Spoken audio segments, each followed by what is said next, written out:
যে ব্যক্তি আজকে আমার এই কথাগুলোকে স্মরণ রাখবে সে যেন অন্যের কাছে এই কথাগুলো পৌঁছে দেয়। হতে পারে যার কাছে পৌঁছে দেওয়া হচ্ছে সেই এই কথাগুলোকে বেশি সংরক্ষণ করতে পারবে। আল্লাহ পাক তার প্রতি রহম করুন যে আমার এই কথাগুলোকে অন্যের কাছে পৌঁছে দেবে। নবীজির ভাষণ। এরপর নবীজি বলছেন, জেনে রাখো নিশ্চয়ই তোমাদের পরস্পরের, মুসলিমদের পরস্পরের সম্পদ, পরস্পরের রক্ত, পরস্পরের এই যে জান মাল ইজ্জত, এগুলো একে অপরের জন্য হারাম।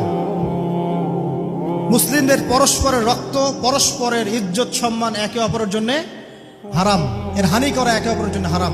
ঠিক যেমন আজকের এই দিন হারাম, এই শহর হারাম, এই মাসও হারাম।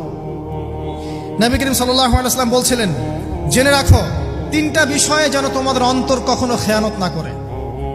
তিনটা বিষয়ে তোমাদের অন্তর যেন কখনো খেয়ানত না করে। এক, তোমরা যে কাজটাই করবা শুধু আল্লাহ পাকের সন্তুষ্টির জন্য করবে। তোমরা যে কাজই করবে শুধু আল্লাহর সন্তুষ্টির জন্য করবে। তোমাদের শাসক বর্গের কল্যাণ কামনা করবে। তোমাদের শাসক বর্গের কল্যাণ কামনা করবে। 3 নাম্বার, মুসলিমদের জামাতকে আঁকড়ে ধরে রাখবে। মুসলিমদের ইউনাইটেড কমিউনিটিকে আঁকড়ে ধরে থাকবে। এই 3টা বিষয় পালনের ক্ষেত্রে তোমাদের অন্তর যেন খেয়ানত না করে।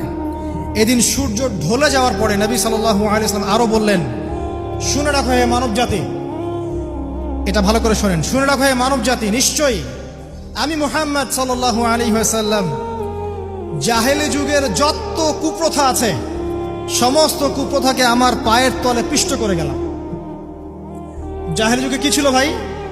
শিরিক ছিল, সুদ ছিল, মাদক ছিল, নারীর অবমাননা ছিল, কন্যা সন্তানকে দাফন করা হতো, রক্তক্ষয়ী, হানাহানি, মারামারি, কাটাকাটি ছিল। এগুলো সবকিছুকে আমি আমার পায়ের তলে দাফন করে গেলাম। এটা কি দাফন হয়েছে? তিনি বলছেন, নিশ্চয়ই আমি জাহেলি যুগের সুদকে আমার পায়ে তলে পিষ্ট করে যাচ্ছি। সর্বপ্রথম যার সুদ আমি পিষ্ট করছি তিনি হচ্ছেন আব্বাস ইবনে আব্দুল মুত্তালিব, আমার চাচার সুদ। নিজের পরিবার থেকে দৃষ্টান্ত স্থাপন করলেন।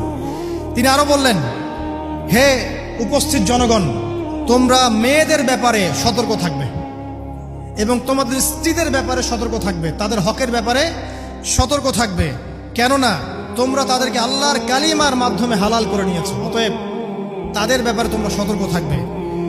তোমাদের উপর তাদের হক হচ্ছে তোমরা যা খাবে, যা পরবে, তাদেরকেও তাই খাওয়াবে, তাই পরাবে। আর তাদের উপর তোমাদের হক হচ্ছে তারা তোমাদের বিছানায় এমন কাউকে আসতে দিবে না যাদেরকে তোমরা অপছন্দ করো। নবী করিম সাল্লাল্লাহু আলাইহি ওয়াসাল্লাম আরো